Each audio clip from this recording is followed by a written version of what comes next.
and welcome to the daily program of Into Vietnam. In the next 50 minutes, we will bring you updated business news around the country. Top story of the day.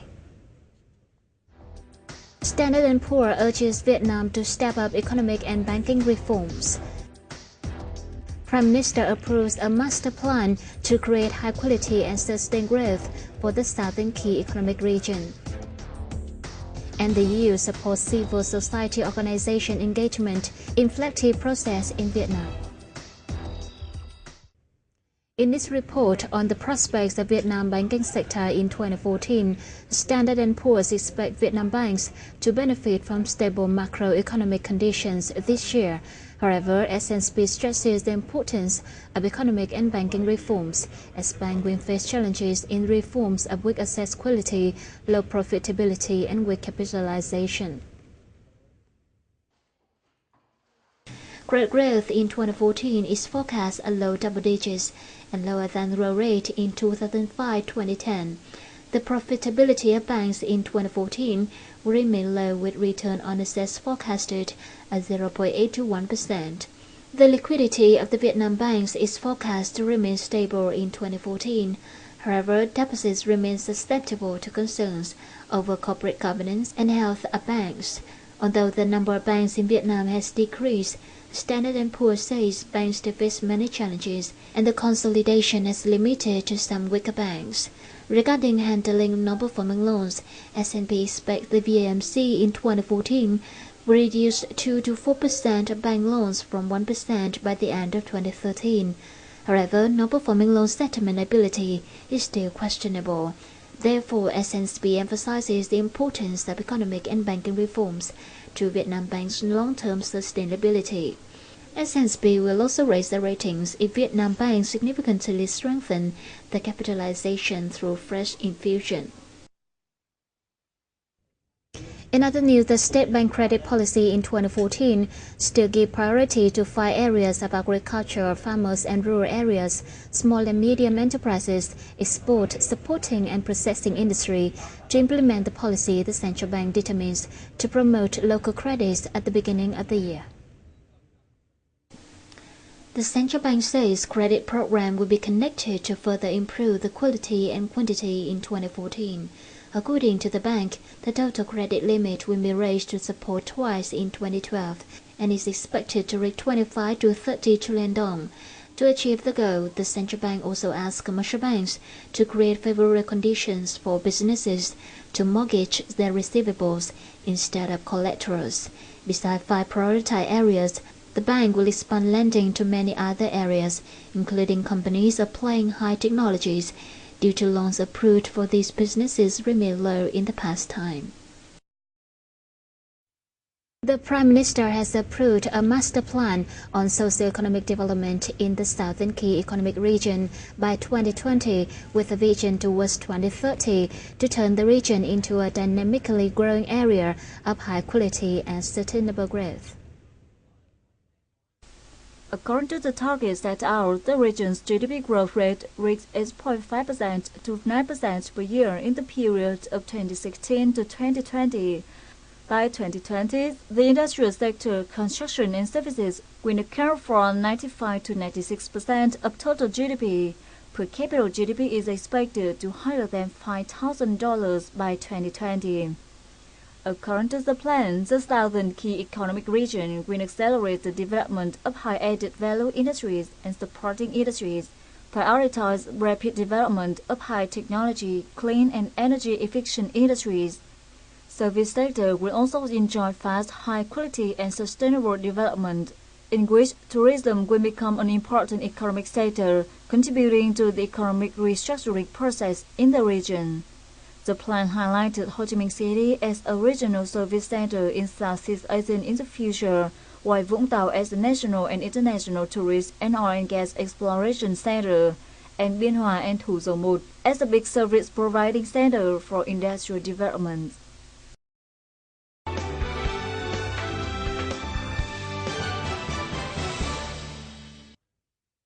Three European Union newly funded projects worth €3 million were officially launched in Hanoi on February the 17th. aiming to support Vietnam and other neighboring countries in combating illegal logging and to promote trade in legal timber and timber products, as well as to improve sustainable use of forests in Vietnam. At her opening speech, Ms. Berenice Murray, head of EU Cooperation and Development Section, says Vietnam's timber and timber product exports in 2013 hit 4.1 billion euros, rising 15.24% from 2012. There are about 3,500 timber manufacturers in the country, but a small number of them have met flat requirements.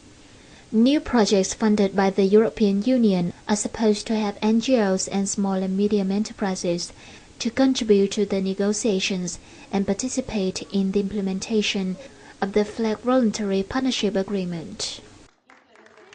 We have signed 3 different commitments with 3 different organizations where the purpose is exactly to involve local communities, medium-sized enterprises in Vietnam, to better understand what FLEGT means and how to utilize FLEGT in the best possible way. Vietnam officially entered the FLEGT negotiations with the EU in May 2010. Today, 3 negotiation rounds have taken place. As part of the negotiation process, technical sessions, stakeholder consultations, and technical support are being conducted with the aim to conclude the negotiations for the EU-Vietnam Voluntary Partnership Agreement by the end of this year. With a growth rate of more than 15% for garment and footwear firms, 2013 was a successful year. Continuing the success from the last year, the garment and footwear sectors have set the growth target of 20%. According to representative of the association, the goal is within the reach, thanks to positive signals in TPP negotiations. Many companies have prepared to take the advantages of the agreement in 2014. With expected opportunities from the Trans-Pacific Partnership Agreement or TPP, Saigon 3 Garment Joint Company hopes to achieve the growth rate of more than 20% in 2014, 2% higher than the growth rate seen in 2013. In the current economic crisis, it can be said that this target is uneasy to fulfill. However, according to the representative of the firm, with the opportunities from TPP, businesses should prepare to take the advantages of this agreement, and then the opportunities will come. Cái điểm mấu chốt của TPP ở đây là cái xuất xứ hàng hóa và bắt đầu từ sợi. Do đó thì sàn 3 chúng tôi cũng có những cái bước chuẩn bị. Thứ nhất là chúng tôi liên kết với một số cái nhà cung cấp vải ở trong nước và họ cũng rất sẵn sàng trong cái việc hợp tác. In the coming time, firms will prepare the supply of materials to meet the requirements of TPP. Not only the garment and textile industry, if there is positive signal for the completion of TPP, opportunities for the footwear firms will be huge. Many Vietnamese enterprises have started searching for material supply from TPP members, along with investing in machines and factories to lead up new opportunities. Kể cả các doanh nghiệp có vốn trong nước và kể cả những cái doanh nghiệp có vốn đầu tư nước ngoài thì họ cũng đã có một sự chuẩn bị rất là ráo riết. Ví dụ như trong lĩnh vực da giày thì hiện nay là các cái xưởng mà phụ liệu để phát triển cho những cái thương hiệu lớn, rồi một số những cái nhà máy mà họ đã có cái nền tảng ở đây thì họ cũng đang có những cái kế hoạch mở rộng để tiếp một cái số những cái khách hàng lớn của bên Mỹ sang. Với cái chính sách và chủ trương của Hiệp hội Da giày Thành phố Hồ Chí Minh cũng như là chủ trương của chính phủ thì đang khuyến khích các doanh nghiệp đầu tư về sản xuất nguyên phụ liệu để phục vụ tại chỗ. Thì trước mắt thì chúng tôi vẫn phải đang nhập các nguồn nguyên liệu từ phía Trung Quốc và Hàn Quốc, nhưng và chúng tôi đang chủ trương để thay thế dần dần bằng các nguồn nguyên liệu trong nước, và hiện nay thì đây đang là một vấn đề mà đang có những chuyển biến tích cực. The representative from the Garment and Footwear Association added that so far there have been 3 fields that garment and footwear firms should pay attention to, including market, facilities, and labor. However, when TPP is signed, market will no longer put the pressure on businesses in terms of facilities, although the current domesticalization rate fails to meet the requirements of our partners, especially American ones. More investors will come to Vietnam after the signing of TPP. the rest issue for 2015, and after that is the human resources. But in 2014, this issue is not worrying. It can be seen that when TPP is signed, there won't be solutions for all the concerns of the garment and footwear sectors. Chúng tôi cho rằng có mấy cái chuẩn bị quan trọng như thế này. Thứ nhất là chuẩn bị để cho trao đổi cũng như là trang bị cho các doanh nghiệp những cái kiến thức về những cái hiệp định và thường xuyên cập nhật cho các doanh nghiệp, đồng thời chỉ ra được cho các doanh nghiệp là những cái gì là nên đầu tư và những cái gì nên tránh, thì cái đó là cái sự chuẩn bị của hiệp hội. Thì cái việc này thì trong những cái cuộc họp của ban chấp hành sắp tới đây thì chúng tôi cũng sẽ triển khai.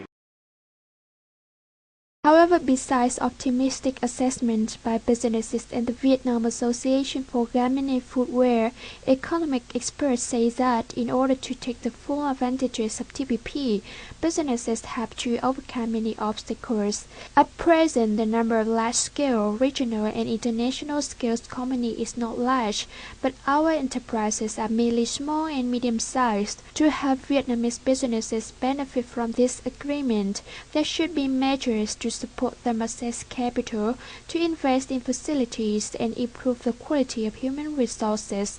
If not, international companies are the ones benefiting most from TPP, not Vietnamese ones. The Vietnam Report Joint Stock Company on February the 18th announced the Fast 500 rankings in 2013, a list of the 500 businesses achieving the fastest growth rate in the country. The ranking shows that the average growth rate of 500 businesses in the 2009-2012 period stood at 44.7%, lower than that recorded in 2008 and 2011. Vietnam Report survey found that top 10 small and medium enterprises posted an impressive growth of 88.3%. Top of the Fast 500 rankings were Intimax Nha Trang Import and Export Joint Stock Company, while Dân Hiếu Mineral Exploration Joint Stock Company secured the first place among leading SMEs. Ho Chi Minh City and Hanoi remained most dynamic economic hubs, with their businesses accounting for major proportions in the Fast 500 rankings, 31% and 21% respectively.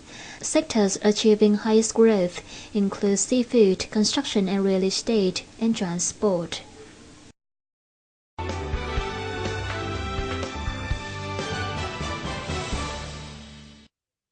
And last but not least, a today update on local gold prices, forex, and stock markets.